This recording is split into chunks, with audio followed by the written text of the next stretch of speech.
Hello guys, नमस्कार। आप सभी का स्वागत है हमारे यूट्यूब चैनल शिक्षा 247 ऑनलाइन क्लासेस पे। तो आज हम लोग सॉल्व करेंगे एक्सरसाइज 1.3 चैप्टर 1 रियल नंबर का, जो कि हमें मेनली इसमें इरेशनल नंबर प्रूफ करना होता है, right.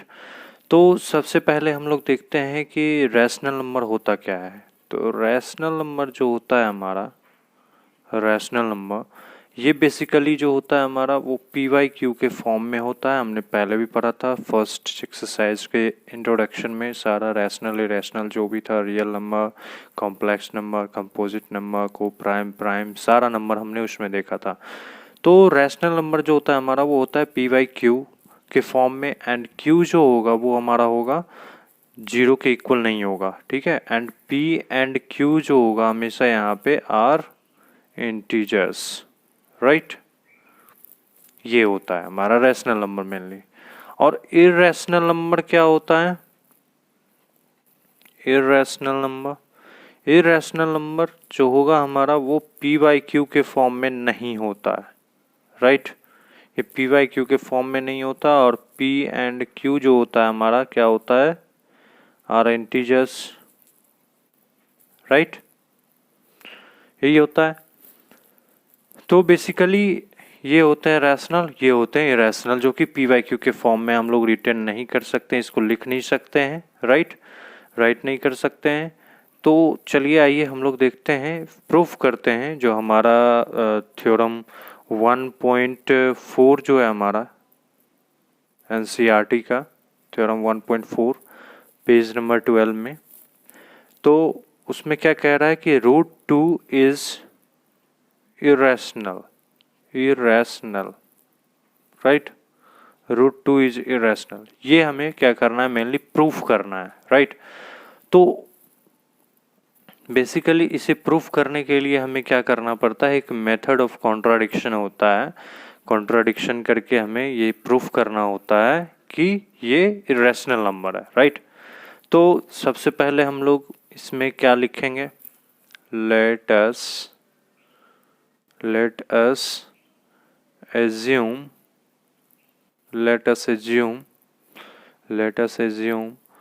to the contrary,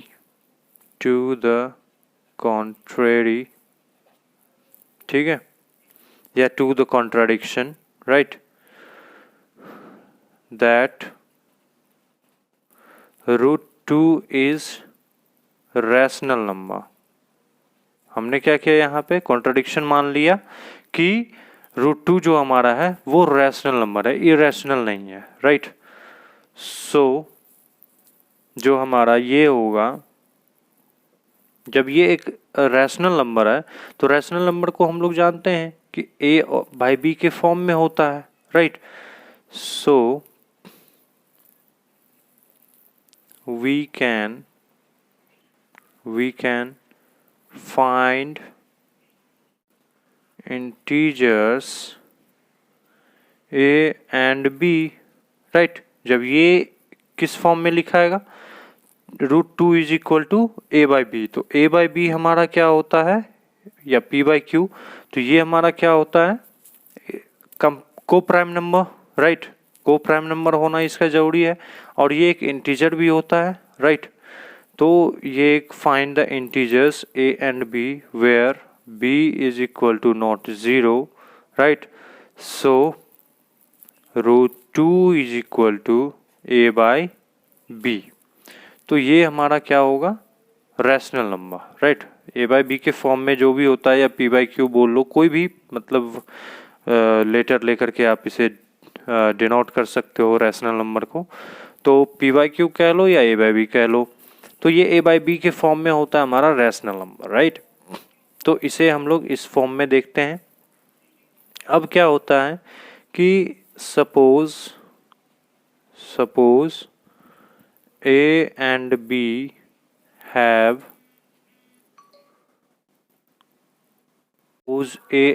have common factor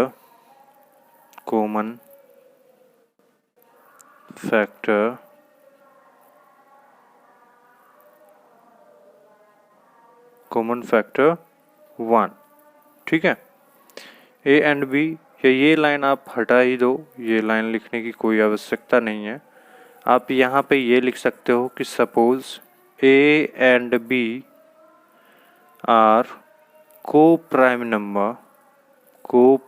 number, right.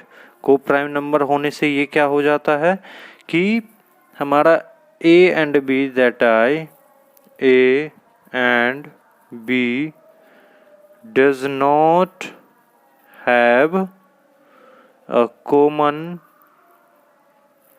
common factor, does not have the common factor other than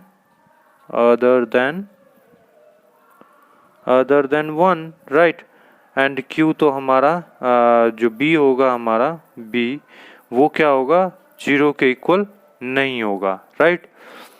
तो अब को प्राइम नंबर क्या होता है, जैसे हमने आपको फर्स्ट क्लास के इंट्रोडक्शन में भी बताया था, एक्सरसाइज 1.1 के इंट्रोडक्शन में, जो चैप्टर नंबर 1 का इंट्रोडक्शन है, कि को प्राइम नंबर क्या होता है। जैसे मान के चलो 3 और 5 है, ठीक है, इन दोनों को आपस में डिवाइड करो तो आप पाओगे क्या कि इसका जो कॉमन फैक्टर होगा, जैसे 3 को 1 से किए, ठीक है, और फिर 5 को 1 से करेंगे, इसका फैक्टर निकालेंगे, ठीक है। तो कॉमन फैक्टर 3 और 5 तो हो नहीं सकते हैं, 1 ही होंगे, राइट।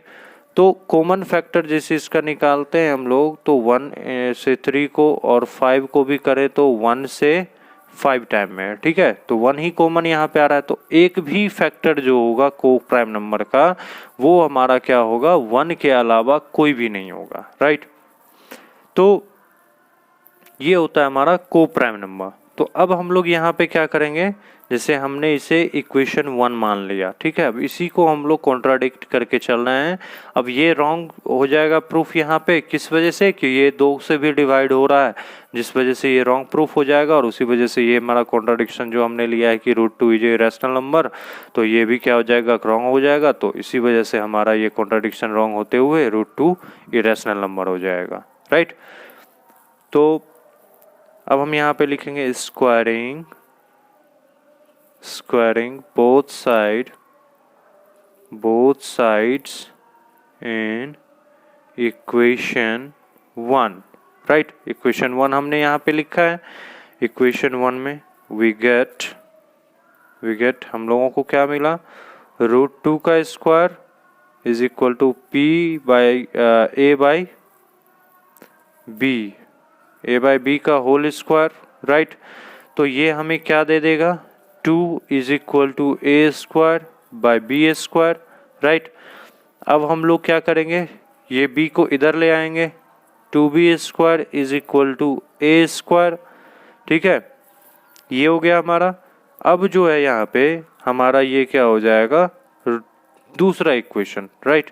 अब हम लोग क्या करेंगे, यहाँ से B स्क्वायर से 2 हम लोग क्या ले आएंगे, यहाँ पे ले आएंगे। अब यहाँ देखिए कि पहले हम लोग क्या बोल रहे थे कि A और B के पास कोई भी फैक्टर नहीं होगा कॉमन, किसके अलावे, 1 के अलावे। बट यहाँ पे देखिए आपको दिख रहा है कि ये 2 से भी डिवाइड हो रहा है, A स्क्वायर हो रहा है, लेकिन यहाँ A नहीं हो रहा है, लेकिन वो भी अभी हम देखेंगे कि A भी डिवाइड होगा 2 से, किस वजह से, तो by this shows that A square is divisible by 2, right? So now by the theorem 1.3, क्या थ्योरम है वो, fundamental theorem of arithmetic, right. Arithmetic क्या कहता है हमें, arithmetic, fundamental theorem of arithmetic, that it follows that A is, यहाँ पे हम लोग लिखेंगे A इज ऑल्सो डिविजिबल, यहाँ पे लिखेंगे A is also divisible by 2, right. यहाँ पे अब हमारा क्या होगा कि a जो है 2 से भी डिविजिबल है 1 के अलावे। अब हम लोग क्या करेंगे, b को 2 से डिवाइड करके देखेंगे। तो कैसे डिवाइड करेंगे, तो यहाँ पे हमें कुछ वैल्यू पुट करना होगा पहले।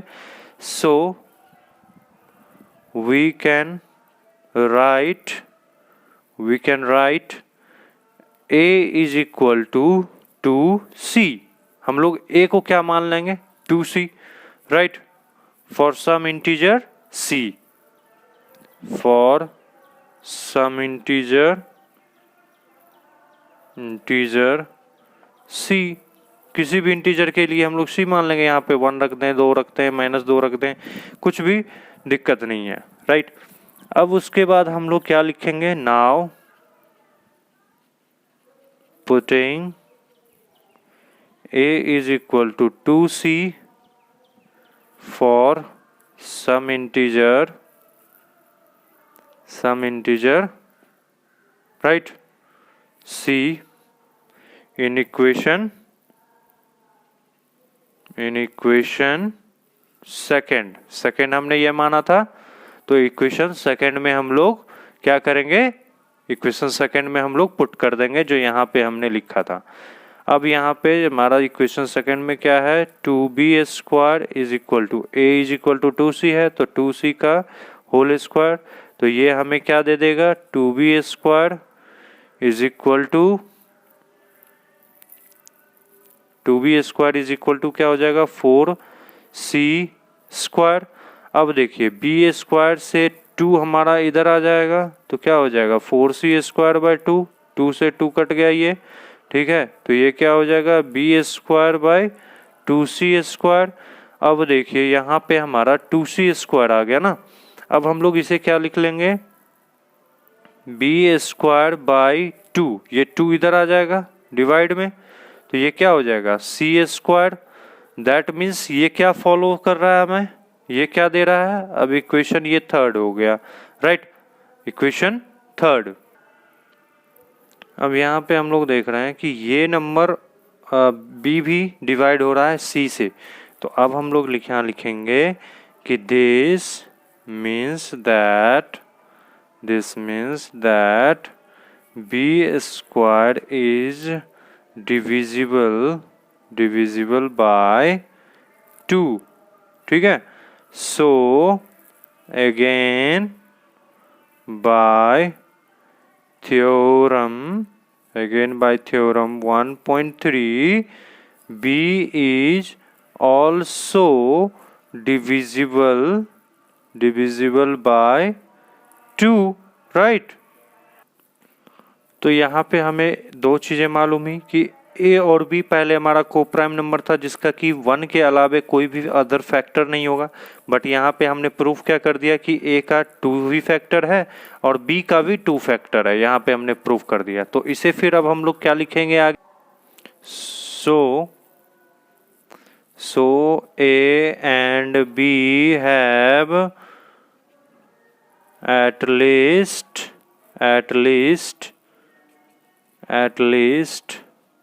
2 as a common factor, right, 2 as a common factor, ठीक है। तो but this contradict the fact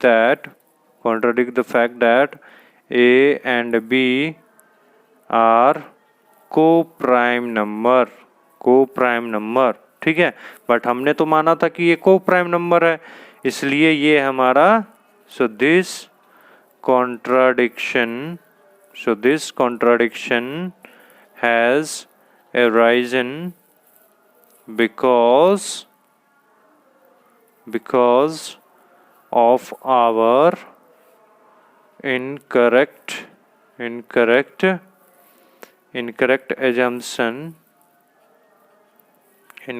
assumption that √3 is rational, ठीक है। और ये किस चीज की वजह से अराइज हुआ ये कॉन्ट्रडिक्शन कि √2 जो हमने माना, √2 जो हमने माना था, √2 वो क्या था, रैशनल नंबर था, बट हमारा कॉन्ट्रडिक्शन तो यहाँ रॉन्ग हो गया। So we conclude, so we conclude that root 3 is irrational, right? तो मेरे प्यारे दोस्तों, अगर आप लोगों को ये क्वेश्चन, ये थ्योरम आपको समझ में आया हो, इरेशनल प्रूफ करने का, रूट 2 इज इरेशनल, राइट? तो अगर आप लोगों को ये समझ में आया हो तो कृपया शेयर करें, लाइक करें और कमेंट करें। अगर कोई भी डाउट हो तो कमेंट सेक्शन में हमें बताएं, वो आपको अगले वीडियो में क्लियर कर दिया जाएगा। और प्लीज़ सब्सक्राइब करना ना भूलें और बेल आइकन पे ऑल पे क्लिक कर दें ताकि आपको अगले वीडियो के अपडेट्स मिलते रहें। और यहाँ पे मैथ्स क्लास जो है 10th की जो NCERT बुक है वो आपको यहाँ पे सारा सिलेबस कवर किया जाएगा, तो इसलिए आप ऑल पे क्लिक कर दें ताकि आपको अगले वीडियो के अपडेट्स मिलते रहें। थैंक यू, धन्यवाद। आप लोगों का दिन शुभ रहे।